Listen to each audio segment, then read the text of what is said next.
हमको ये जीवन उसी ने दिया, उसी का चलेगा हम सब, उसी का चलेगा हम सब। हम दोसना के हम सब गीत ही ये गाएं, हिफाजत करो उसकी, हिफाजत करो, हिफाजत करो उसकी, हिफाजत करो। हम दोसना के हम गीत ये गाएं, रब का तुम सब शुक्र करो, रब का तुम सब शुक्र करो, ऊंची आवाज करो, उसका गुणगान करो, ऊंची आवाज करो, उसका गुणगान करो, हिफाजत करो उसकी, हिफाजत करो, हिफाजत करो उसकी, हिफाजत करो। दुनिया के सब लोगों पूरी आवाज करो, ए दुनिया के लोगों ऊंची आवाज करो, गाओ खुशी के गीत, उसका गुणगान करो, इबादत करो उसकी, इबादत करो, इबादत करो उसकी, इबादत करो। नामे खुदावंद कितना मुबारक, मेरा खुदावंद कितना भला है, नामे खुदावंद कितना मुबारक, मेरा खुदावंद कितना भला, रहमतें उसकी सदियों पुरानी, रहमतें की सदियों पुरानी, वफा का असर से यही सिलसिला है, उस पर ईमान धरो, उस पर ईमान धरो, उसके घर आओ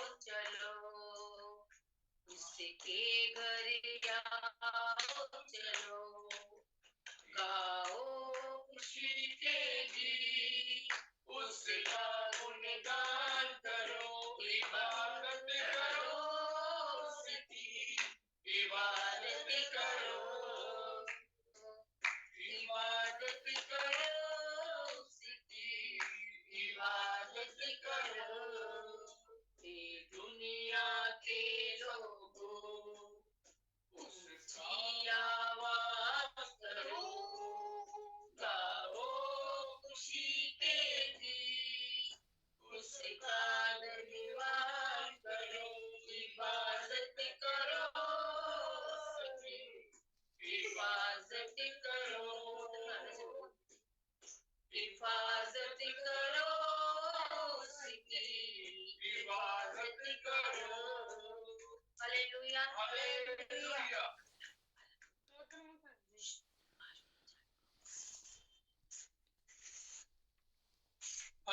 प्रभु आशीष दे।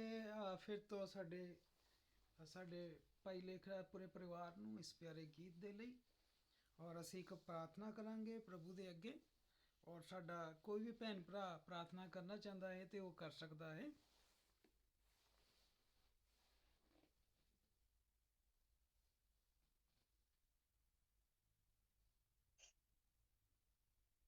Hallelujah hallelujah. ਸਰਬ ਸ਼ਕਤੀਮਾਨ ਪ੍ਰਭੂ ਜੀ ਤੁਹਾਡਾ ਸ਼ੁਕਰ, ਤੁਹਾਡਾ ਧੰਨਵਾਦ ਕਰਦੇ ਹਾਂ ਪ੍ਰਭੂ ਜੀ।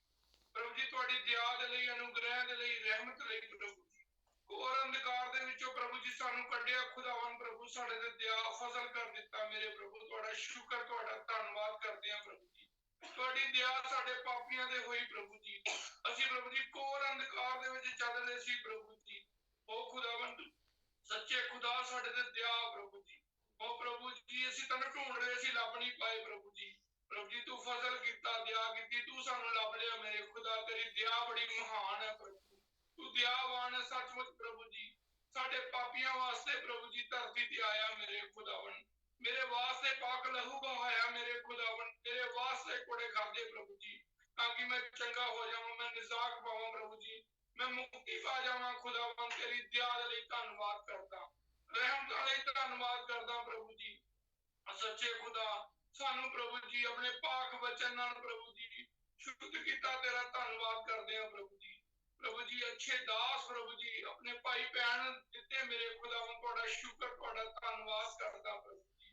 ਉਹ ਪ੍ਰਭੂ ਜੀ ਤੁਹਾਡੀ ਦਇਆ ਦੇ ਲਈ ਧੰਨਵਾਦ, ਅਨੁਗ੍ਰਹਿ ਦੇ ਲਈ, ਤੁਹਾਡੀ ਰਹਿਮਤਾਂ ਭਲਾਈਆਂ ਲਈ ਧੰਨਵਾਦ ਪ੍ਰਭੂ ਜੀ। ਉਹ ਖੁਦਾਵੰਦ ਆਪਣਾ ਧੰਨਵਾਦ ਵੀ ਆਪ ਕਰਵਾ ਲੈਂਦੇ ਹੋ ਖੁਦਾਵੰਦ ਸਾਡੇ ਕੋਲੋਂ ਪ੍ਰਭੂ ਜੀ। ਸਾਡੀ ਆਤਮਿਕ ਖੁਰਾਕ ਦਾ ਅਰੇਂਜਮੈਂਟ ਵੀ ਕਰਦੇ ਹੋ ਮੇਰੇ ਖੁਦਾਵੰਦ ਪ੍ਰਭੂ ਜੀ। ਆਪਣੇ ਵਿੱਚ ਬਣਾ ਕੇ ਦੱਸਦੇ ਹੋ, ਤੇਰੀ ਵਡਿਆਈ ਹੈ, ਤੇਰਾ ਧੰਨਵਾਦ ਹੈ ਮੇਰੇ ਪ੍ਰਭੂ। ਤੂੰ ਬਹੁਤ ਮਹਾਨ ਹੈ ਪ੍ਰਭੂ ਜੀ।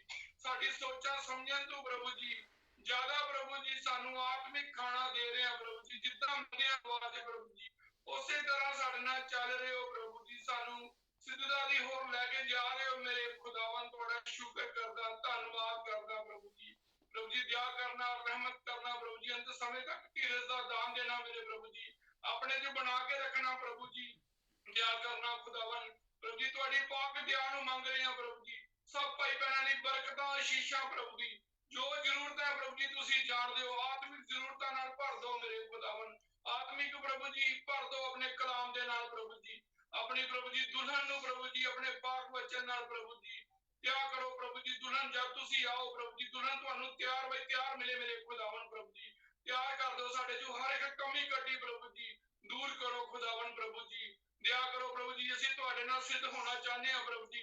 ਤੁਹਾਡੇ ਪਾਕ ਕਲਾਮ ਤੇ ਤੁਹਾਡੀ ਆਗਿਆ ਮੰਨਣਾ ਚਾਹੁੰਦੇ ਹਾਂ ਖੁਦਾਵੰਦ। ਤੁਹਾਡੇ ਵਿੱਚ ਬਣੇ ਰਹਿਣਾ ਚਾਹੁੰਦੇ ਹਾਂ ਪ੍ਰਭੂ ਜੀ। ਤੁਹਾਡੇ ਵਿੱਚ ਹੀ ਚੱਲਣਾ ਚਾਹੁੰਦੇ ਹਾਂ ਖੁਦਾਵੰਦ ਪ੍ਰਭੂ ਜੀ। ਕਿਉਂਕਿ ਨਜ਼ਾਕ, ਚੰਗਿਆਈ ਪ੍ਰਭੂ ਜੀ, ਸ਼ਿਫਾ ਪ੍ਰਭੂ ਜੀ, ਮੁਕਤੀ, ਉਧਾਰ ਤੂੰ ਹੀ ਹੈ ਮੇਰੇ ਖੁਦਾਵੰਦ ਪ੍ਰਭੂ। ਦਇਆ ਕਰੀ ਪ੍ਰਭੂ ਜੀ, ਰਹਿਮਤ ਕਰੀ ਪ੍ਰਭੂ ਜੀ। ਇਹ ਪ੍ਰਭੂ ਜੀ ਛੋਟੀ ਜੀ ਦੁਆ ਨੂੰ ਪ੍ਰਭੂ ਜੀ ਮੰਗਦਾ ਮੈਂ ਆਪਣੇ ਜਗਤ ਦੇ ਉਧਾਰ ਕਰਤਾ प्रभु यीशु के नाम में आमीन। धन्यवाद। ਪ੍ਰਭੂ ਆਸ਼ੀਸ਼ ਦੇ ਭਾਈ ਲੇਖਰਾਜ ਨੂੰ ਪ੍ਰਾਰਥਨਾ ਦੇ ਲਈ। ਤੋ ਅਸੀਂ ਇੱਕ ਗੀਤ ਹੋਰ ਗਾ ਸਕਦੇ ਹਾਂ ਅਗਰ ਕੋਈ ਭੈਣ ਭਰਾ ਗਾਣਾ ਚਾਹੁੰਦਾ ਹੈ, ਨਹੀਂ ਤਾਂ ਫਿਰ ਅਸੀਂ ਵਚਨ ਵੱਲ ਚੱਲਾਂਗੇ। ਭਾਜੀ ਬੱਚੀ ਬੋਲਣ ਲੱਗੀ ਹੈ ਭਾਜੀ, ਵਿੱਕੀ ਭਾਈ ਦੀ ਬੇਟੀ। ਹਾਂ ਬਹੁਤ ਅੱਛੀ ਗੱਲ ਹੈ, ਬਿਲਕੁਲ ਬਹੁਤ ਅੱਛੀ ਗੱਲ ਹੈ। ਪ੍ਰਭੂ ਆਸ਼ੀਸ਼ ਦੇਵੇ ਛੋਟੀ ਬੱਚੀ ਨੂੰ। ਹਾਲੇਲੂਇਆ। ਜਗ ਵਿੱਚ ਆਇਆ ਏ ਸਾਡਾ ਯਿਸੂ, ਅੱਜ ਜਗ ਵਿੱਚ ਆਇਆ ਏ। ਆਕੇ ਪਾਪੀਆਂ ਦਾ ਬੇੜਾ ਬੰਨੇ ਲਾਇਆ ਏ। ਆਕੇ ਪਾਪੀਆਂ ਦਾ ਬੇੜਾ ਬੰਨੇ ਲਾਇਆ ਏ। ਸਾਡਾ ਯਿਸੂ ਅੱਜ ਜਗ ਵਿੱਚ ਆਇਆ ਏ। ਪਾਪੀਆਂ ਦਾ ਬੇੜਾ ਬੰਨੇ ਲਾਇਆ ਏ। ਮਰੀਅਮ ਬੈਠੀ ਹੋਈ ਆਪਣੇ ਸਿਆਣ ਸੀ। ਮਰੀਅਮ ਬੈਠੀ ਹੋਈ ਆਪਣੇ ਸਿਆਣ ਸੀ। ਦੂਤ ਬੋਲੇ ਆਓ ਆਪਣੀ ਜ਼ੁਬਾਨ ਸੀ। ਦੂਤ ਬੋਲੇ ਆਓ ਆਪਣੀ ਜ਼ੁਬਾਨ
प्रभु आशीष दे छोटी बच्ची ਨੂੰ ਔਰ ਪ੍ਰਭੂ ਦਾ ਧੰਨਵਾਦ ਹੈ ਕਿ ਪ੍ਰਭੂ ਪਰਮੇਸ਼ਰ ਨੇ ਸਾਡੇ ਸਾਰੇ ਬੱਚਿਆਂ ਨੂੰ ਵੀ ਮਸਾ ਕੀਤਾ ਹੋਇਆ ਆਸ਼ੀਸ਼ ਬਰਕਤ ਦਿੱਤੀ ਹੈ ਔਰ ਪ੍ਰਭੂ ਪਰਮੇਸ਼ਰ ਨੇ ਇਹਨਾਂ ਨੂੰ ਬਚਪਨ ਤੋਂ ਹੀ ਆਪਣੇ ਵਚਨ ਦੇ ਵਿੱਚ ਆਪਣੇ ਮਸਾ ਵਿੱਚ ਆਪਣੇ ਆਤਮਾ ਵਿੱਚ ਰੱਖਿਆ ਹੈ ਤੇ ਪ੍ਰਭੂ ਦਾ ਵਚਨ ਵੀ ਆਖਦਾ ਹੈ ਕਿ ਆਪਣੇ ਬੱਚਿਆਂ ਨੂੰ ਉੱਠਦੇ ਬੈਠਦੇ ਹੋਏ ਤੁਸੀਂ ਮੇਰੀਆਂ ਸਿੱਖਿਆਵਾਂ ਦਿਵੋ ਤੇ ਪ੍ਰਭੂ ਪਰਮੇਸ਼ਰ ਫਿਰ ਰਾਖੀ ਕਰਦਾ ਹੈ ਔਰ ਪ੍ਰਭੂ ਆਸ਼ੀਸ਼ ਬਰਕਤ ਦਿੰਦਾ ਹੈ ਜਿੱਦਾਂ ਪ੍ਰਭੂ ਯਿਸੂ ਮਸੀਹ ਵੀ ਲਿਖਿਆ ਹੈ ਕਿ ਉਹ ਜਿਸਮ ਦੇ ਵਿੱਚ ਤੇ ਆਤਮਾ ਵਿੱਚ ਵੱਧਦਾ ਰਿਹਾ ਤੋ ਆਈਏ ਅਸੀਂ ਪ੍ਰਭੂ ਦੇ ਪਵਿੱਤਰ ਵਚਨ ਵੱਲ ਜਾਂਦੇ ਹਾਂ ਕਿਉਂਕਿ ਅਸੀਂ ਇੰਡੀਆ ਦੇ ਵਿੱਚ ਜ਼ਿਆਦਾ ਸਮਾਂ ਹੋ ਜਾਂਦਾ ਹੈ ਤੋ ਅਸੀਂ ਪਵਿੱਤਰ ਵਚਨ 'ਚ ਜਾਂਦੇ ਹਾਂ ਨਿਰਗਮਨ 20 ਦੇ ਵਿੱਚ ਅਸੀਂ ਦੇਖਦੇ ਹਾਂ ਕਿ ਨਿਰਗਮਨ 20 ਦੇ 1 ਦੇ ਵਿੱਚ प्रभु का वचन जड़ा है वो इस तरह लिखा है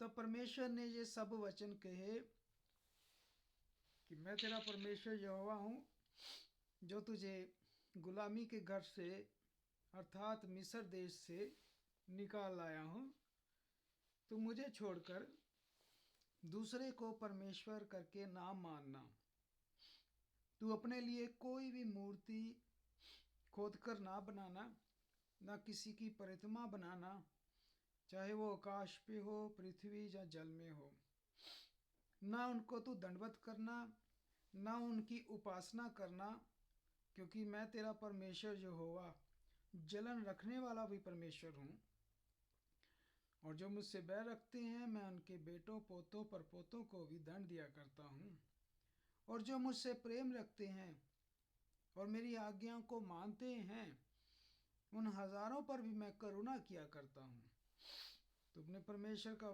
नाम व्यर्थ ना लेना क्योंकि जो यहोवा का नाम व्यर्थ ले उसको निर्दोष ना ठहराया जाएगा विश्राम दिन को पवित्र मानना 6 दिन तू काम करे परंतु 7वां दिन तेरा परमेश्वर का दिन हो परमेश्वर ने क्योंकि 6 दिन में आकाश पृथ्वी सब कुछ की रचना की 7वें दिन आराम किया तो तू माता पिता का आदर करना जिससे तेरी उम्र लंबी हो तू खून ना करना व्यभिचार ना करना चोरी ना करना किसी के विरुद्ध झूठी साक्षी ना देना और किसी भी चीज़ का लालच ना करना किसी के घर का किसी के पत्नी पति किसी दास दासी गले बैल किसी वस्तु का लालच ना करना प्रभु दे इस पवित्र पढ़े हुए वचन ते आमीन है और आमीन है तो असी इस वचन पढ़ के प्रभु के अगे प्रार्थना करांगे हुण कि प्रभु परमेश्वर सानू इस वचना दे राही बहुत वड्डी आशीष बरकत देवे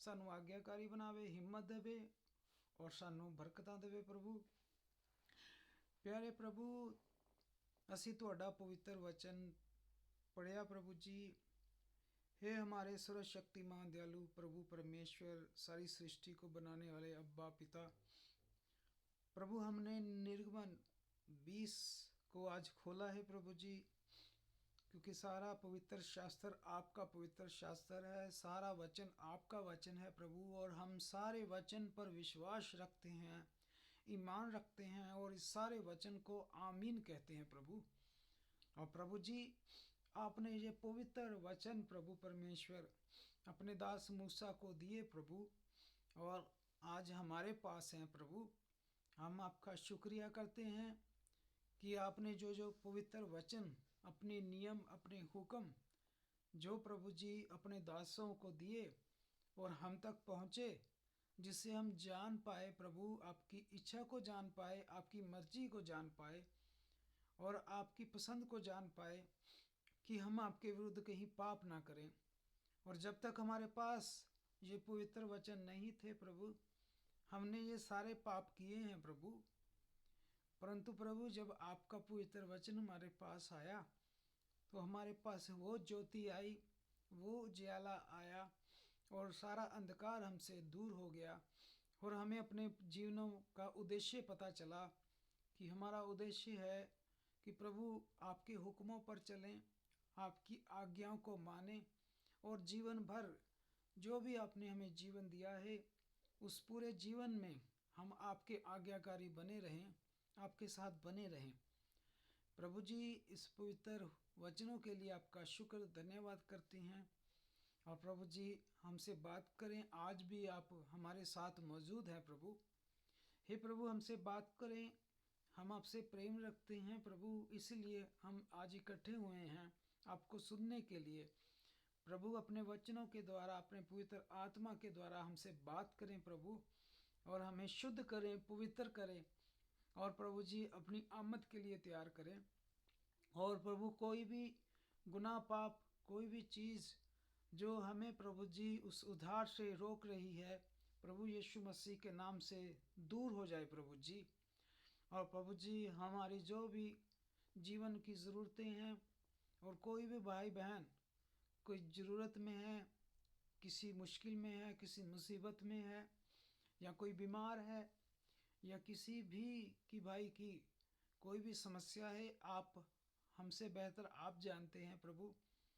हम आपके आगे रखते हैं। मैं अपनी भी प्रभु जॉब की विषय को आपके हाथों में रखता हूँ प्रभु जी। आप हमारी सबकी प्रार्थनाएं अपनी इस जगवेदी से उठाएं प्रभु जी, और इसे एक सुगंधित खुशबू के रूप में आपके पास पहुँचे।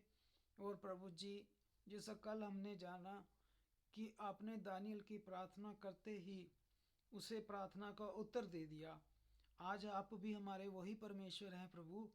हमारी भी प्रभु प्रार्थना के समय पे ही आपने हमारी प्रार्थना का उत्तर दे दिया है और सुन ली है, क्योंकि अब हमारे पास आपका नाम है। हम आपके नाम से मांगते हैं प्रभु यीशु मसीह के नाम से। आमीन, आमीन, आमीन। प्रभु के पवित्र नाम की जय हो। प्रभु के पवित्र वचन का धन्यवाद। हालेलुया। और प्रभु परमेश्वर ने ये पवित्र वचन जो प्रभु ने के हमने पवित्र कलाम में पढ़े हैं, ये प्रभु परमेश्वर अपने लोगों को गुलामी से बाहर निकाल के ले आया था, मिस्र की गुलामी में। और जब ये उस पर्वत के पास पहुँचे तो प्रभु परमेश्वर ने मूसा को अपने पास बुलाया, और मूसा 40 दिन 40 रात परमेश्वर के सामने उपस्थित रहा। हालांकि मूसा ने परमेश्वर से ये विनती की कि प्रभु परमेश्वर मुझे अपना वो जलाल, वो अपना रूप दिखा दे। तो परमेश्वर ने मूसा को कहा कि मनुष्य मुझे देखकर जिंदा नहीं रह सकता। तो आमीन है, हालेलुया। प्रभु के नाम का जलाल हो, धन्यवाद हो कि हमारा परमेश्वर इतना जलाली परमेश्वर है कि कोई भी मनुष्य उसे देख नहीं सकता। परमेश्वर ने कहा मनुष्य मुझे देखकर जिंदा नहीं रह सकता, तू मेरे मुख के दर्शन नहीं कर सकता, लेकिन तू पीठ के कर सकता है। तो परमेश्वर ने मूसा को पहाड़ की एक चोटी पर, पहाड़ की साइड में छुपाया, और परमेश्वर वहाँ से जलाली परमेश्वर गुजरा। तो मूसा ने परमेश्वर के मुंह के तो नहीं, पीठ के दर्शन किए, क्योंकि परमेश्वर इतना जलाली है कि कोई मनुष्य उसे देख ले तो वो जीवित नहीं रह सकता। वही परमेश्वर देखिए हमारा शरीर लेकर एक मनुष्य बनकर हमारे बीच में आ गया। वो जो कलाम पवित्र बाइबल कहता है फिलिपियों कि उसने अपने आप को इतना शून्य कर लिया कि मनुष्य उसे पहचान ही नहीं पाए। पर जितनों ने उसे जाना, उसे कबूल किया, परमेश्वर ने उसे अपने बेटे और बेटियां होने का हक अदा किया।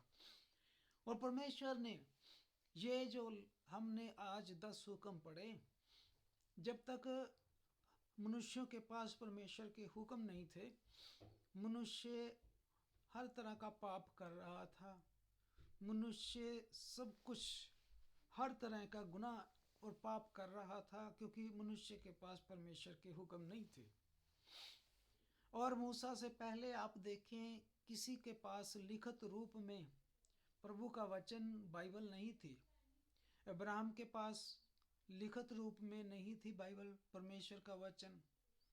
आप देख सकते हैं नूह के पास भी नहीं था, जैसा आज हमारे पास है प्रभु का वचन लिखित रूप में। हमारे पास बाइबल है, और जब से हम पर कुछ भी मुश्किल मुसीबत आती है, हम उसी वक्त बाइबल खोलते हैं और पढ़ते हैं, और हम तगड़े हो जाते हैं। लेकिन आप सोच के देखें, अब्राहम का और नूह का सोच के देखे, और जो सातवां था हनोक अब्राहम का, उसके बारे में सोच के देखें। उनके पास बाइबल नहीं थी, उनके पास बाइबल नहीं थी, परमेश्वर का वचन लिखती रूप में नहीं था।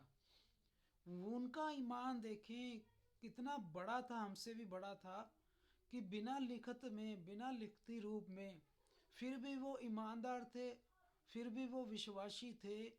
क्यों ये उनका ईमान ज़्यादा बढ़ा? क्योंकि उनके पास बाइबल नहीं थी।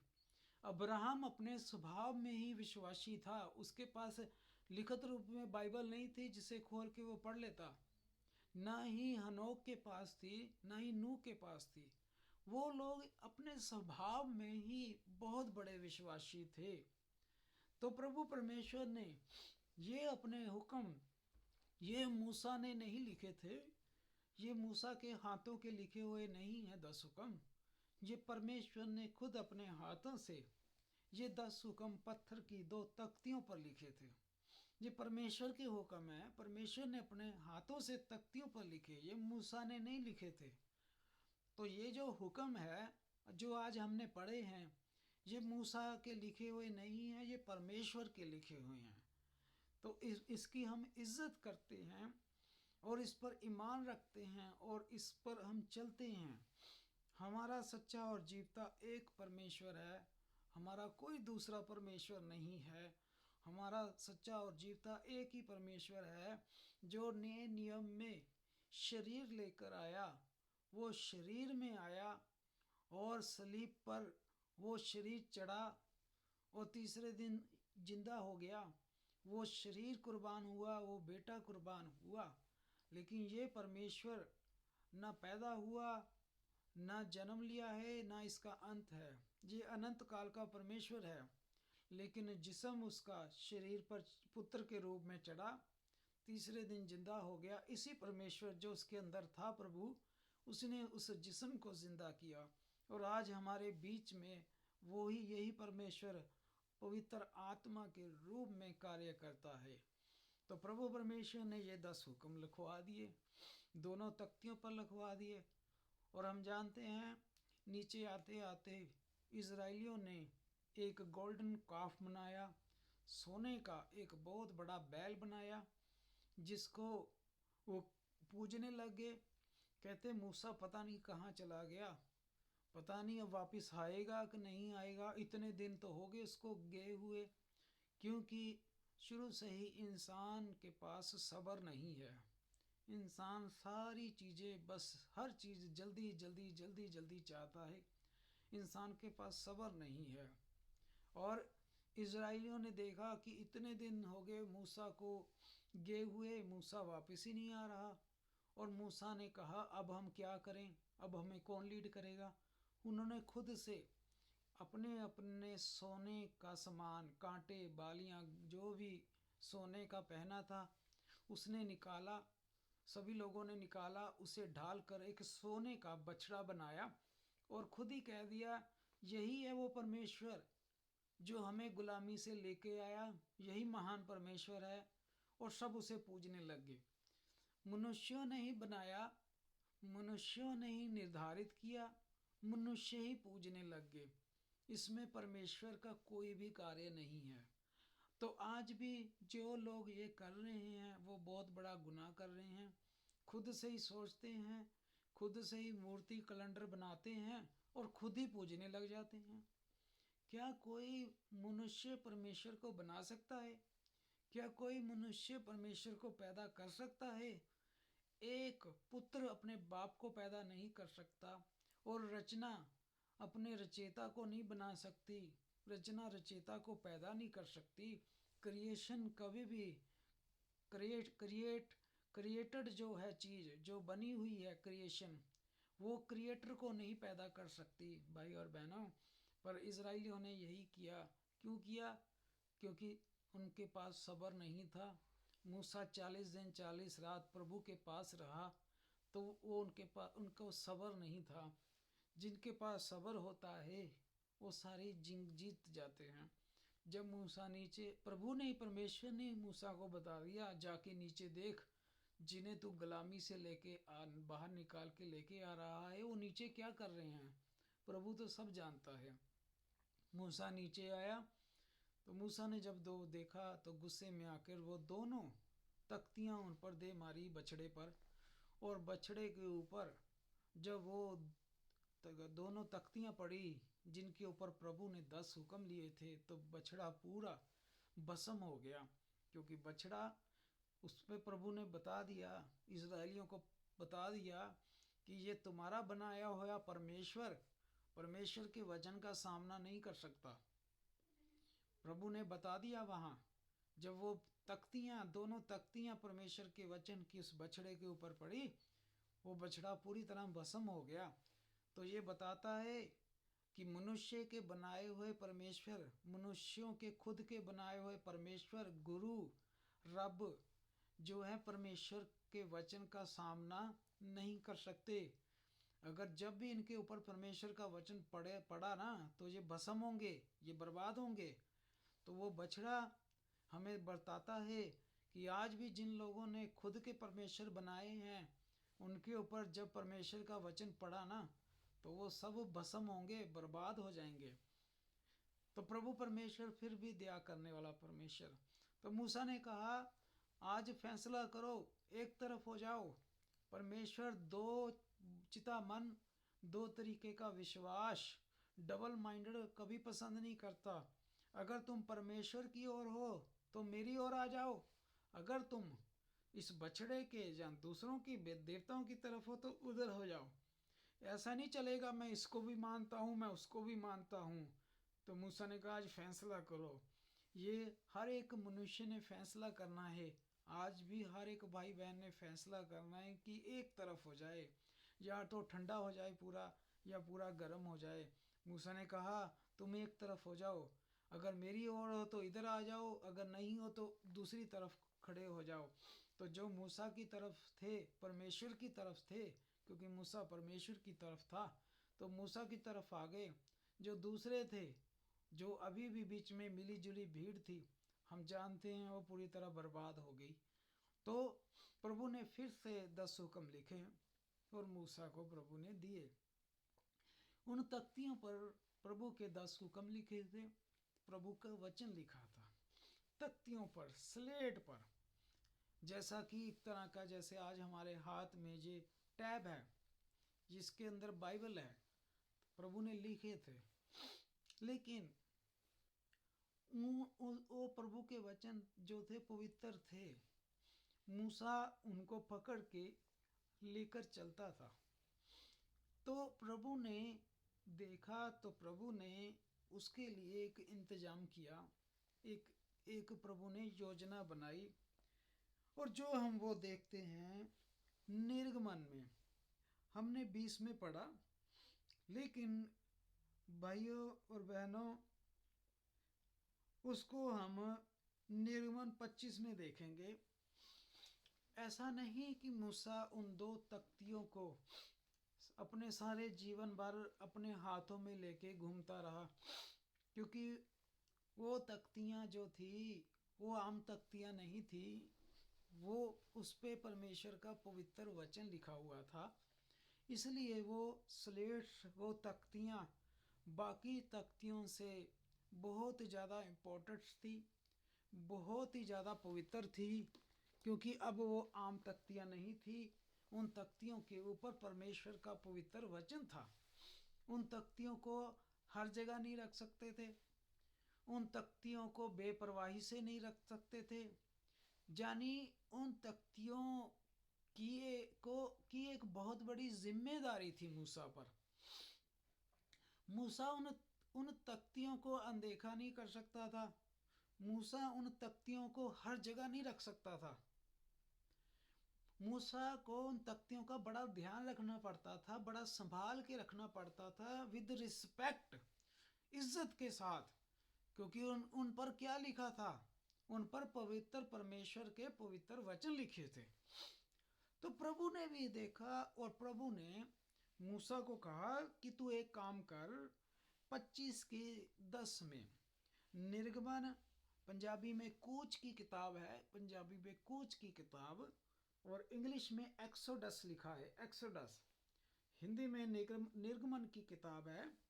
और उसके 25 अध्याय में प्रभु ने मूसा को कहा कि बबूल की लकड़ी का एक संदूक बना। तो प्रभु ने मूसा को कहा कि तू ना बबूल की लकड़ी लेकर उसका एक संदूक बना। उसकी लंबाई 2.5 हाथ और चौड़ाई उसकी 1.5 हाथ। तो प्रभु परमेश्वर खुद खुद बता रहा है कि तूने बबूल की लकड़ी का एक संदूक बनाना है, उसकी लंबाई और चौड़ाई ये हो। और प्रभु परमेश्वर ने कहा 12 आयत में, सोने के 4 कड़े डलवा कर चारों पर बांध, 2 कड़े एक दूसरे को भी कड़े लगवाना, बबूल की लकड़ी के डंडे बनवा और उन्हें भी सोने से मड़वाना, और डंडों को संदूक के दोनों ओर कड़ों में डालना, जिसके बल संदूक उठाया जाए। तो प्रभु ने बताया भाई संदूक बनाना है, संदूक के ऊपर तुमने कड़े भी लगाने हैं और 2 लकड़ियों के डंडे भी बनाने हैं बबूल की लकड़ी के, और सारा सोना हो उनके ऊपर, गोल्ड लगा हो, शुद्ध प्योर वाला, मिलावट वाला ना हो, तो गोल्ड लगा हो। और ताकि उन दोनों डंडों से वो संदूक को उठा के मूव किया जा सके, आगे पीछे ले जाया जा सके। प्रभु परमेश्वर ने 16 आयत में बताया कि उस संदूक का तुमने करना क्या है।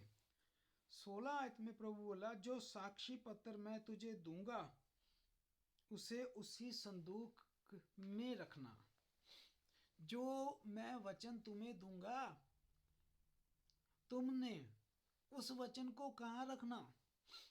उस संदूक में रखना। बाहर, अंदर बाहर कहीं और नहीं रखना। जो मैं तुम्हें दूंगा, ना कि जो तुम्हें हारून देगा, ना कि योशुआ देगा, ना कि कालेब देगा, ना कोई मनुष्य देगा, ना तुम्हारा पिता, ना कोई रिश्तेदार देगा। प्रभु कहता है जो वचन मैं तुम्हें दूंगा तुमने वो वचन इस संदूक के अंदर रखना है। तो आमीन है प्रभु के इस पवित्र वचन पर। और प्रभु परमेश्वर ने आगे भी बताया कि उस संदूक को कवर करने के लिए उसका ढकना बनाना, उसकी भी लंबाई चौड़ाई इतनी हो, उसके ऊपर तुम 2 करूब बनाना, फरिश्ते भी बनाना, फरिश्तों के पर तुम ऐसे बनाना, उनके हाथ ऐसे बनाना। तो प्रभु ये बताता है 21 आयत में, आप पढ़ें 21 आयत में, और प्रायश्चित के ढकने को संदूक के ऊपर लगवाना और साक्षी पत्र मैं जो तुम्हें दूंगा उसे संदूक के भीतर रखना। तो आप क्या पढ़ रहे हैं कि जो परमेश्वर वचन देगा उसे संदूक के भीतर रखना, संदूक के बाहर नहीं रखना। 22 आयत, मैं उसके ऊपर रहकर तुझसे मिला करूंगा। हालेलुया, प्रभु का धन्यवाद हो, प्रभु के नाम को जलाल हो। प्रभु कहता है वहां मैं तुझसे मिला करूंगा, न दाएं न बाएं, न उस पहाड़ पर न उस पहाड़ पर, न इसमें न उसमें, मैं तो तुझे वहां मिला करूंगा। प्रभु का धन्यवाद हो। इजराइलियों के लिए जितनी आज्ञाएं मैं तुझे देनी होंगी, आगे भी भविष्य में जितनी भी आज्ञाएं, जितना भी हुक्म, जितना भी वचन मैंने तुझे देना होगा, उन सभी के विषय में मैं प्रायश्चित के ढकने के ऊपर से उन करूबों के बीच में से साक्षी पत्र के संदूक पर होंगे तुझसे वार्तालाप किया करूंगा। प्रभु का धन्यवाद हो। मैं वहां पर तुझसे बात किया करूंगा। तो मूसा की और प्रभु की बातचीत का एक स्थान प्रभु ने मुकर्रर कर दिया कि मूसा मैं इस जगह पर तुझसे मिला करूंगा, इस जगह पर मैं तुझसे वार्तालाप किया करूंगा। कहाँ? जिस संदूक के अंदर क्या है? वो दोनों तख्तियां जिनके ऊपर परमेश्वर के पवित्र वचन लिखे गए हैं। अब आप ये सारी चीज जो है समझ गए हैं। तो ये जो परमेश्वर ने पवित्र वचन लिखवाए, उन वचनों को, उन तख्तियों को रखने के लिए परमेश्वर ने संदूक बनवाया। उन तख्तियों को हर जगह ऐसे नहीं लेके जा सकते, कहीं रख सकते। तो परमेश्वर का वचन देखिए कितना पवित्र है कि उस पवित्र वचन को रखने के लिए प्रभु ने संदूक बनाया। तो ये तो बन गया संदूक। अब इसको, परमेश्वर के संदूक को रखना भी है। कहाँ रखें? क्या हर जगह रख सकते हैं हम इसे? कहीं भी रख सकते हैं? निर्गमन में ही रहें आप और उसका 40 अध्याय निकालें और उसकी 21 आयत देखें। अब इस संदूक को भी कहीं रखना है। पहले परमेश्वर के वचन की तख्तियां कहाँ रखनी है?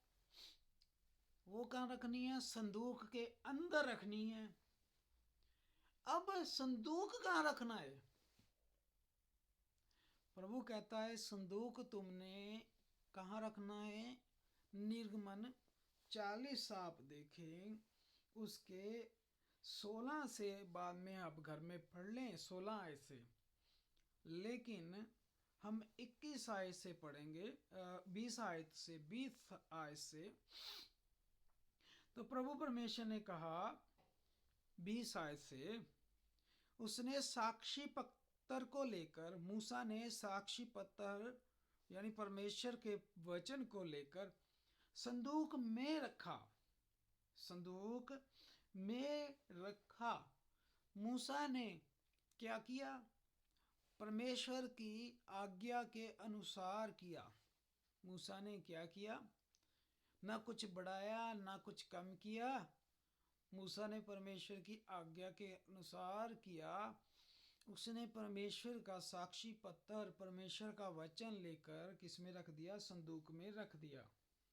और संदूक में डंडों को लगाकर उसके ऊपर प्रायश्चित के ढकने को रख दिया। 21 आयत। और उसने संदूक को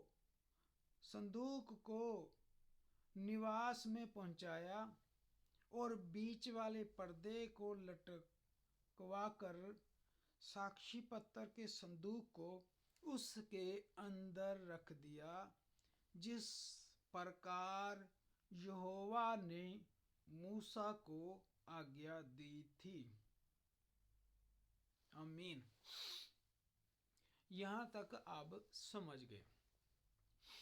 सबसे पहले परमेश्वर अपने वचन मूसा को दे रहा है।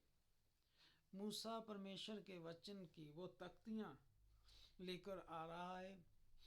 परमेश्वर ने कहा कि ये तख्तियां ऐसे नहीं कि तुम हाथ में पकड़ के कहीं भी घूमते फिरो, कहीं भी रख दो।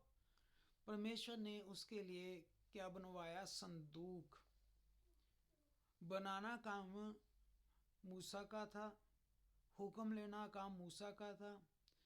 आगे मूसा ने हुक्म देना था बनाने वालों को, इजराइलियों ने बनाना था। परमेश्वर बताता था, मूसा सुनता था और वैसे ही इजराइलियों को बता देता था और वैसे चीज़ बन जाती थी। परमेश्वर का वचन किस में आ गया? संदूक में आ गया। संदूक फिर कहाँ रख दिया गया? परमेश्वर के तंबू में। जो परमेश्वर ने अपना तंबू बनवाया, टेंट बनवाया। अब टेंट कैसे बनवाया? परमेश्वर ने उस टेंट को, उसने मंदिर को इस तरीके से बनवाया। उसके प्रभु परमेश्वर ने 3 हिस्से कर दिए। जो प्रभु ने अपना मंदिर बनवाया, तंबू वाला, टेंट वाला, उसके 3 हिस्से कर दिए। सबसे पहला हिस्सा अति पवित्र, जिसमें ये संदूक रखा जाता था, उसके बाद एक पर्दा लगा था, पर्दे के बाद पवित्र जगह थी, एक पवित्र जगह थी, और उसके बाद फिर एक बड़ा सा हॉल बनाया हुआ था, जो परमेश्वर ने बताया था कि मेरा मंदिर जो है तुमने इस तरीके से बनाना है। अति पवित्र जगह, पवित्र जगह, और बाहर एक आम हॉल होता था जहाँ कुर्बानियाँ भी चढ़ती थी, जहाँ आम पब्लिक खड़ी होती थी। तो पवित्र, अति पवित्र और पवित्र के बीच में क्या रखवाया परमेश्वर ने? पर्दा। और अति पवित्र जगह में कोई नहीं जा सकता था, अति पवित्र जगह में भी कोई नहीं जा सकता था। अति पवित्र जगह में याजक, महायाजक जा सकता था, सफाई के लिए, हर रोज अपना धूपदान के लिए, दुआ प्रार्थना के लिए। लेकिन अति पवित्र जगह में जहाँ ये संदूक पड़ा था परमेश्वर, और संदूक के अंदर परमेश्वर का वचन पड़ा था, जहाँ परमेश्वर अपने दास मूसा से बातें करता था, वहाँ साल में एक बार महायाजक जा सकता था, और वो भी जिसने पाप ना किया हो, जो परमेश्वर के उन हुक्मों पर पूरी ईमानदारी से चला हो, कोई हुक्म ना तोड़ा हो। अगर उससे कोई हुक्म टूट जाता और वो यहाँ अंदर चला जाता तो उसकी उसी वक्त मृत्यु हो जाती। महान अति पवित्र परमेश्वर और गुनहगार उसके पास जाता तो उसकी उसी वक्त मौत हो जाती, क्योंकि परमेश्वर पवित्र, वो पापों को पसंद नहीं करता था, और पाप की सजा मौत है। तो लोग भी पाँव में रस्सी बांधकर बेचते थे, आवाज़ वाले पाँव में बांधकर। जब तक आवाज़ आती तो उन्हें पता चल जाता कि ठीक है, जब बंद हो जाती तो उन्हें पता चल जाता है कि महायाजक मारा गया, उसे खींच लेते थे। कितना पवित्र परमेश्वर हमारा, इतना पवित्र परमेश्वर है हमारा, इतना अति पवित्र परमेश्वर है। तो ये इज़राइली अपने डेरे परमेश्वर के इस तंबू के आसपास लगाते थे, रहते थे। जब जब मूव होते चलते थे तो वो तंबू भी उठाते और साथ में लेके चलते थे, और परमेश्वर के इस संदूक को भी उठाकर चलते थे। लेकिन इसको हर कोई नहीं उठा सकता था। इस तंबू को, इस संदूक को हर कोई नहीं उठा सकता था। प्रभु ने मना कर दिया था कि हर कोई नहीं जो मर्जी हाथ लगाए इस संदूक को, और हाथ लगाए, जो आए उसको हाथ लगाए, उसको इधर, ऐसा प्रभु कोई भी नहीं कर सकता था, मारा जाएगा। अगर कोई भी सोचे मैं इस संदूक को हाथ भी लगा लेता हूँ तो मारा जाएगा, क्योंकि उसके अंदर पवित्र परमेश्वर के वचन थे, और कोई भी पापी उसे हाथ लगाता मर जाता।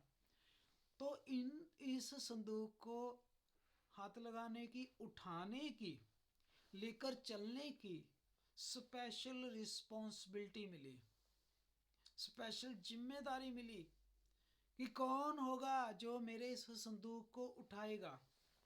तो प्रभु परमेश्वर ने गिनती की किताब में 3 की 30 और 31 देखे।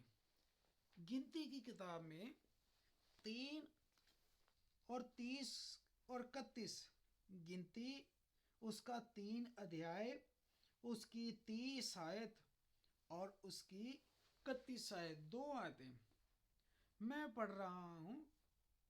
गिनती की किताब 3 और उसकी 30 और 31।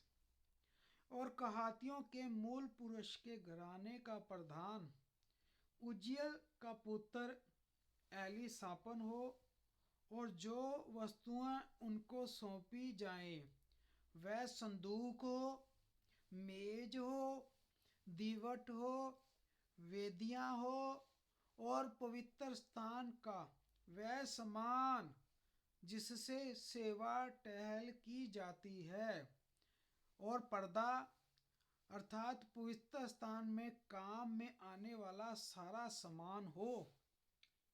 किसको देना?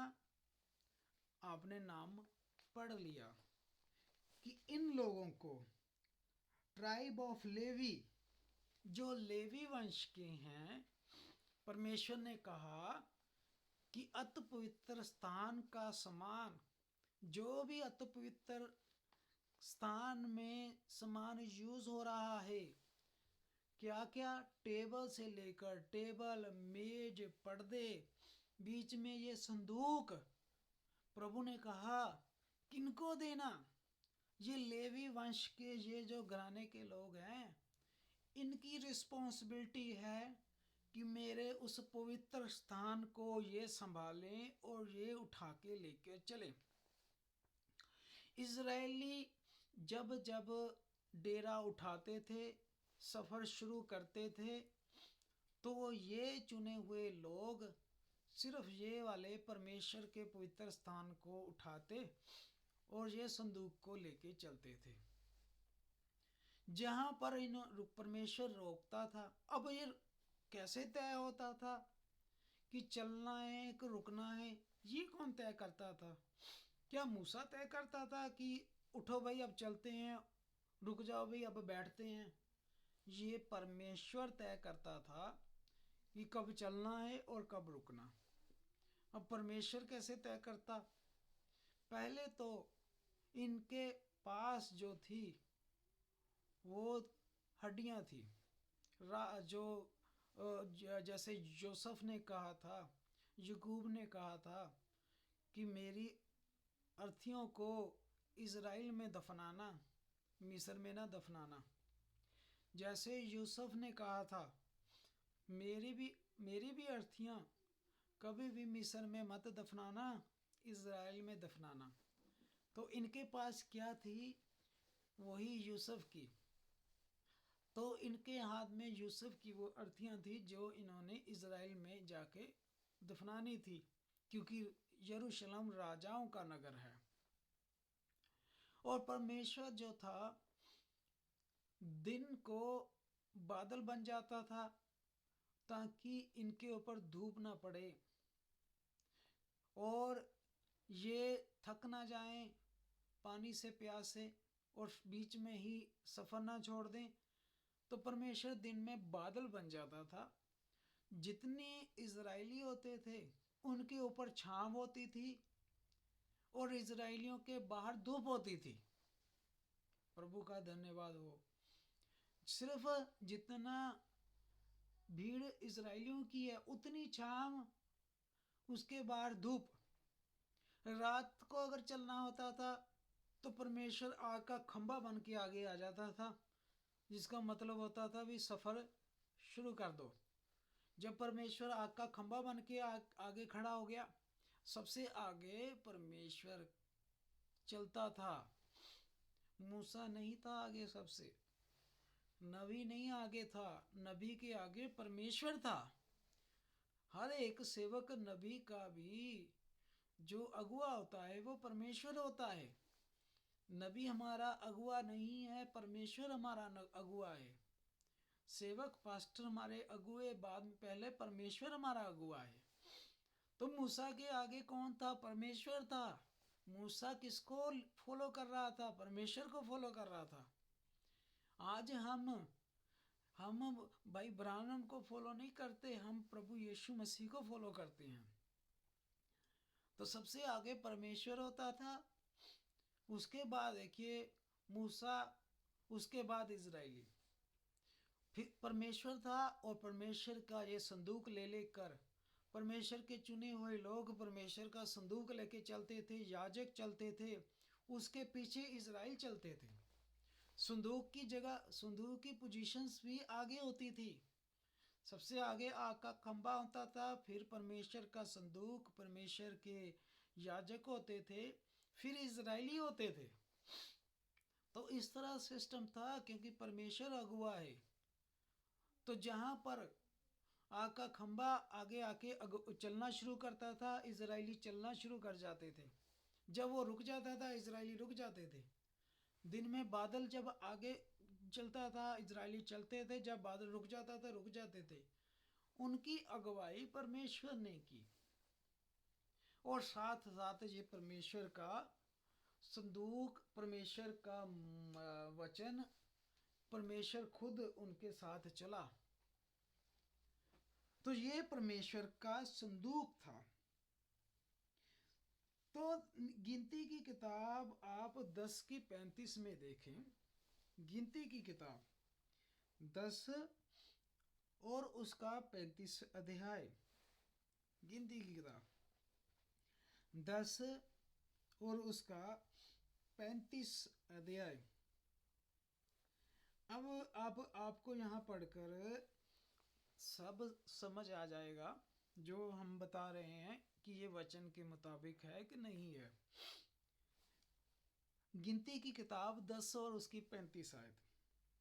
और जब जब संदूक का प्रस्थान होता था तब तब मूसा ये कहा करता था, हे यहोवा उठ और तेरे शत्रु तितर बितर हो जाएं और तेरे बैरी तेरे सामने से भाग जाएं। जब जब वह ठहर जाता था तब तब मूसा कहा करता था, हे यहोवा हजारों हजार इजराइलियों में लौटकर आ जा। तो ये आयत आप ध्यान से पढ़ें इस आयत को, कि वो साथ साथ चलता था परमेश्वर का संदूक, और मूसा क्या कहता था जब वो चलता था, और जब रुकता था तो मूसा क्या कहता था। तो इजरायली जहाँ जहाँ चले हैं संदूक उनके साथ चला, संदूक उनको लीड करता था। अब योशुआ का समय आ गया जब मूसा को प्रभु ने इस जमीन से उठा लिया। अब समय आ गया योशु का, ये योशु का समय है। अब जिम्मेदारी किस पर आ गई? योशुआ पर आ गई, जिम्मेदारी आ गई योशुआ पर। एक सेवक प्रभु ने मूसा चुना, उससे सेवा ली, और जब उसका समय पूरा हुआ परमेश्वर ने वो दास ले लिया।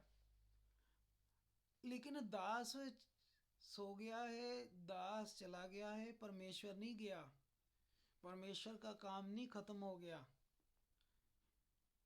सेवक आते हैं, सेवक चले जाते हैं। परमेश्वर था, परमेश्वर है, परमेश्वर हमेशा रहेगा। परमेश्वर जमीन के ऊपर मनुष्य को चुनता है, उसे अपना सेवक बनाता है, उससे अपनी सेवा लेता है, और जब सेवा पूरी हो जाती है तो वो अपने जलाल में ले जाता है। फिर वही परमेश्वर आगे किसी और सेवक को चुन लेता है। परंतु परमेश्वर का कार्य पूरा होके ही रहता है। ऐसा नहीं है नबी चला गया तो परमेश्वर भी साथ में चला गया। अगर भाई ब्रानम 1965 में चले गए, कब्र में चले गए हैं, तो परमेश्वर का भी काम बस 1965 के बाद ख़त्म हो गया कहीं। भाई नबी गया है प्रभु के जलाल में, नबी गया है, कब्र में है, लेकिन परमेश्वर तो 1965 के बाद भी काम कर रहा है और करता रहेगा, क्योंकि दुल्हन अभी इस ज़मीन पर है उसकी। हमारी दुल्हन को ले जाने के बाद भी उसका काम जारी रहेगा। रैप्चर होने के बाद भी उसका काम जारी रहेगा। रैप्चर के बाद भी उसका काम पड़ा है, पूरा नहीं हुआ। रैप्चर के बाद उसकी अपनी कौम, पहलोठी कौम इजराइल 1,44,000 हैं जो उसने बचाने हैं। जब उन्होंने प्रभु को ग्रहण करना है, पूरी तरह अपना मुक्तिदाता उसके साथ खड़े होने हैं, तब सातवें फरिश्ते ने तुरी फूंकनी है कि परमेश्वर की जो भी मिस्ट्री थी, जो भी मनोरथ था, वो सारा का सारा पूरा हो गया, कंप्लीट हो गया। अन्य जातियों में उसकी चुनी हुई दुल्हन स्वर्ग में है। एक जो यहूदियों में 1,44,000 है, वो भी बचा लिए गए हैं। परमेश्वर का गुप्त मनोरथ पूरा हो गया। आमीन है, प्रभु का धन्यवाद है।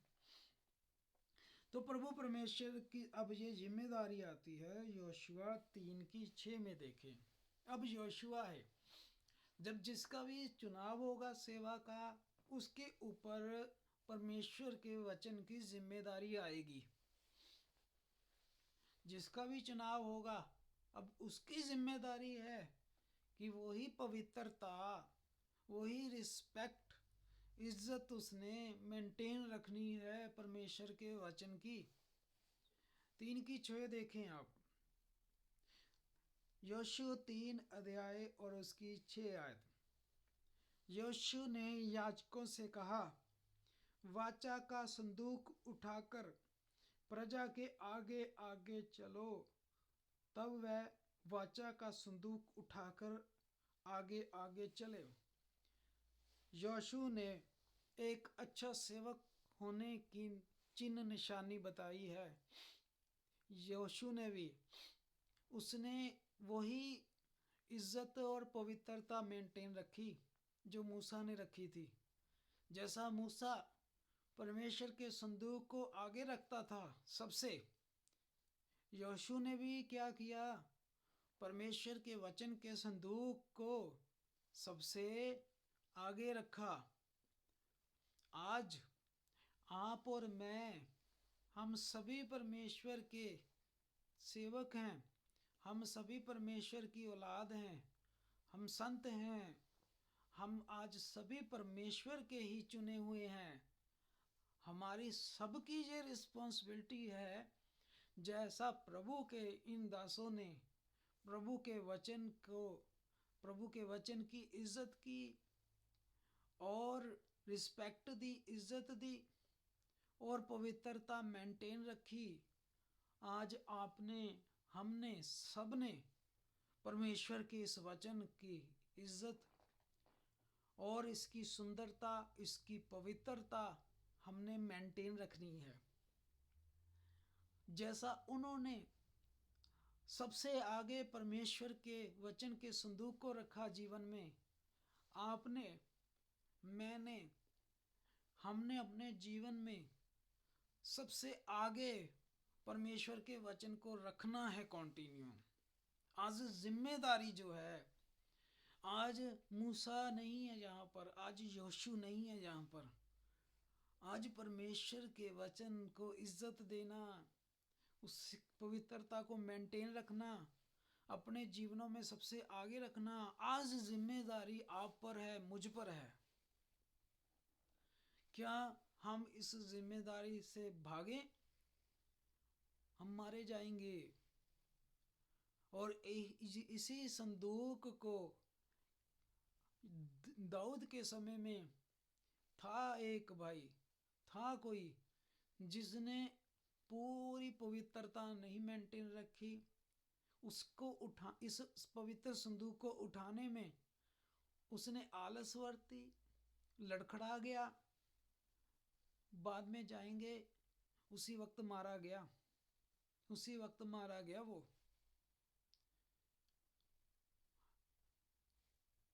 तो इसको उठाना ये लापरवाही का काम नहीं है, हर किसी के बस का काम नहीं है।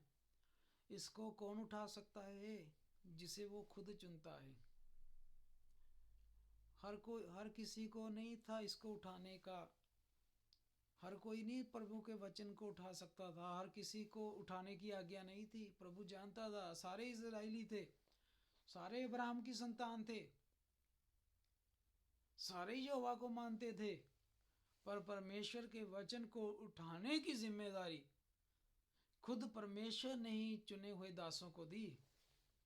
आज चाहे कितने विश्वासी हैं संसार में, लेकिन इस वचन को उठाने की जिम्मेदारी परमेश्वर खुद देता है, खुद तय करता है कि ये मेरा जो पवित्र वचन है ये कौन उठाएगा, किसको जिम्मेदारी दूंगा। और जिसे भी वो जिम्मेदारी देता है और वो प्रभु का दास परमेश्वर के वचन की इज्जत, पवित्रता पूरी मेंटेन रखता है। प्रभु हमको बहुत सारी आशीष और बरकत दे। हालेलुया, प्रभु का धन्यवाद हो।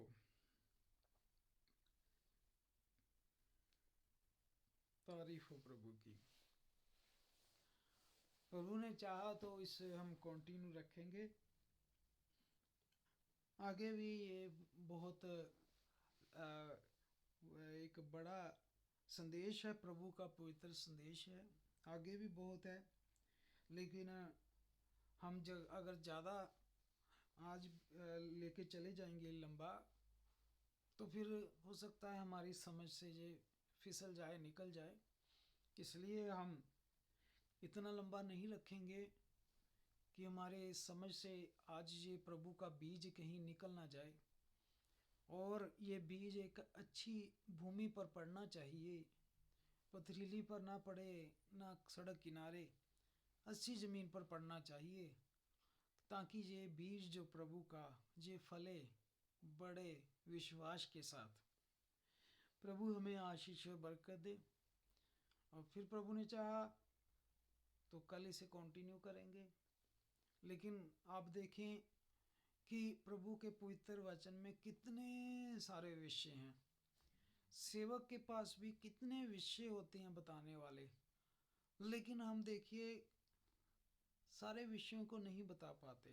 कल भी हमने सोचा था जो कल विषय शुरू किया था उसे आज आगे लेके चलेंगे, लेकिन आज प्रभु ने देखिए कुछ और वचन दे दिया और अभी भी पूरा नहीं हुआ। अब हम सोच रहे हैं कल इसे पूरा करेंगे। तो प्रभु जानता है, प्रभु की मर्जी पूरी हो, क्योंकि हम भी प्रभु के इस वचन को अपने जीवनों में आगे रखते हैं। लेकिन जो भी वचन प्रभु आपको पवित्र आत्मा बताता है, आप उसे भूलें ना। उस वचन को पकड़ लें और अपने हृदय में मजबूती के साथ बो दें। जैसा दाऊद कहता है, खुरेद खुरेद के लिख दे मेरे हृदय पे अपना वचन। तो आगे भी ये बहुत बड़ा प्रकाशन है प्रभु का, लेकिन हम इसे आज नहीं पूरा कर पाएंगे। प्रभु के अनुग्रह से हम इसे कल पूरा करेंगे। तो हो सके तो हम सब समय पर आ जाएं, पूरे समय पर आ जाएं, ताकि पूरे समय पर हम ये मीटिंग शुरू कर सकें और प्रभु के वचन को पूरा कर सकें। तो लेकिन हम देखते हैं कि प्रभु ने ये पवित्र वचन कैसे अपनी तख्तियों पर लिखवाया, कैसे संदूक बनवाया, कैसे उसके अंदर रखा गया ये पवित्र वचन, और अति पवित्र जगह पे रखा गया। हर कोई नहीं जा सकता था वहाँ। महायाजक साल में एक बार जा सकता था, वो भी पवित्र हो। पाप किया होगा तो उसी वक्त मर जाएगा। इजरायली जब जब प्रभु कहता था उनको मूव होने को, आगे बढ़ने को, तो प्रभु ने चुने थे लोग, दास, जो इस संदूक को छू सकते थे और उठा सकते थे। और सबसे आगे ये संदूक रखा जाता था, पीछे पीछे इजरायली रखे जाते थे। और ये सोच लो कि आज वही वचन जो है, वही वाला पवित्र सेम वचन आज आपके पास है, मेरे पास है। ये वचन नहीं बदला। जो उस समय वाला वचन था आज भी है। तो देख लीजिए आपके हाथों में कितना पवित्र वचन है। तो ये आपके ऊपर कितनी जिम्मेदारी है। अगर आप शुद्ध मन से इसे नहीं उठाएंगे तो मामला खराब हो जाएगा।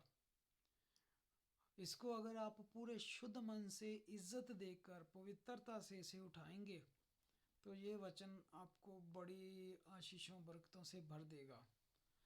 प्रभु आप सबको बहुत सारी आशीष और बरकत दे। और हम आइए प्रार्थना में जाते हैं।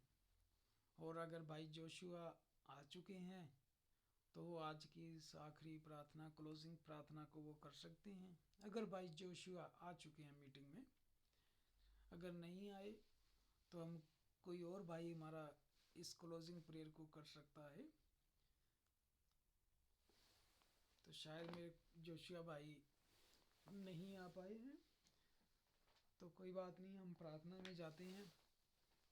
आइए हम अपनी आंखों को बंद करें और प्रभु के आगे प्रार्थना करते हैं आज के संदेश के लिए, इस पवित्र वचन के लिए, कि प्रभु परमेश्वर ने उस समय इतने पवित्र वचन को रखवाया और अपने लोगों को चुना कि सिर्फ वही लोग इस वचन को छू सकते हैं और उठा सकते हैं।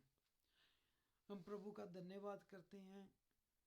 हे प्रभु परमेश्वर, हम अपनी आंखों को बंद करके सारा ध्यान तुझ पर लगाते हैं और आपका धन्यवाद करते हुए आपकी तरफ आते हैं। प्रभु जी, सबसे पहले आपने अपने मुंह से जो वचन बोले, हुक्म लिखवाए, पत्थर की तख्तियों पर लिखे आपने, जो अपने दास मूसा को दिए, और इसी तरह हमारे पास आए प्रभु।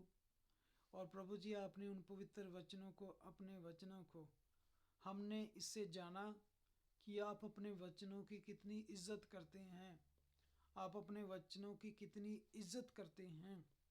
और जो भी मनुष्य आपके वचनों की इज्जत करता है प्रभु जी, फिर आप भी उसकी इज्जत करते हैं। पर जो आपके वचनों को ठट्ठे में उड़ाता है, तुच्छ जानता है प्रभु, वो बर्बाद हो जाता है।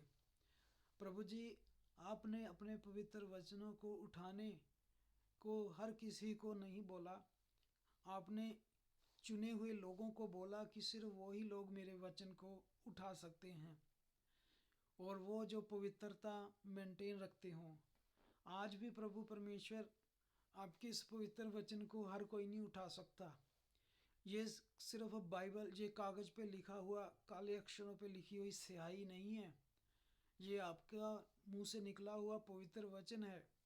आज भी इसे हर कोई नहीं उठा सकता, सिर्फ आपका चुने हुए ही बच्चे इसे उठा सकते हैं जो इसकी पवित्रता जानते हों।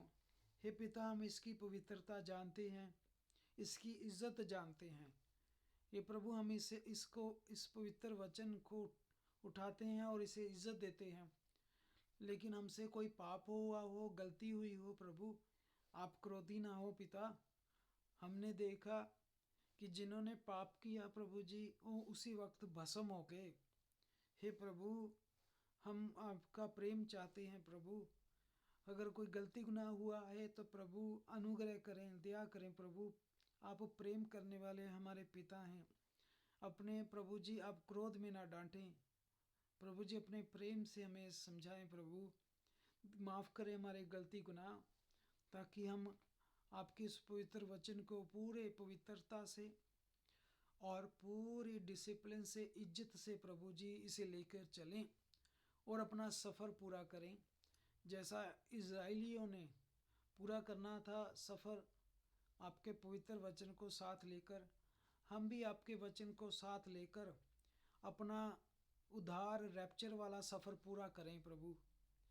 और प्रभु, जिन्होंने इस वचन को इज्जत दी थी वो इज़राइल में दाखिल हुए, इज़राइल पहुँचे, पर जिन्होंने तुम आपके वचन को इज्जत नहीं दी और रास्ते में बर्बाद हो गए। हे प्रभु, हम आपके वचन को इज्जत दें और प्रभु परमेश्वर, ताकि हम नए यरूशलेम में दाखिल हों, पहुँचे उस घर में स्वर्ग के। दया रहम कृपा करें हम सब पर प्रभु यीशु मसीहा। आप हमें लगातार वचन में बनाए रखें।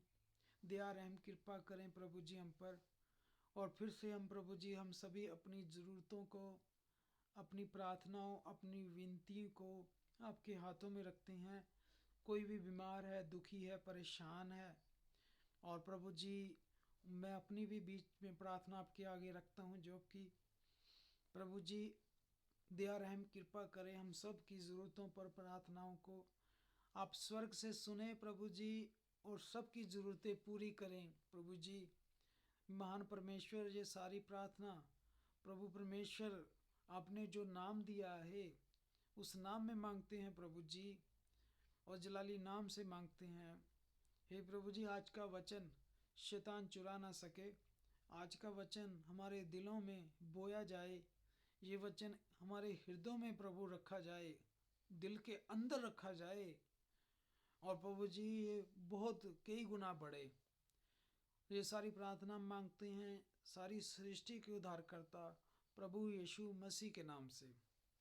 आमीन, आमीन, आमीन।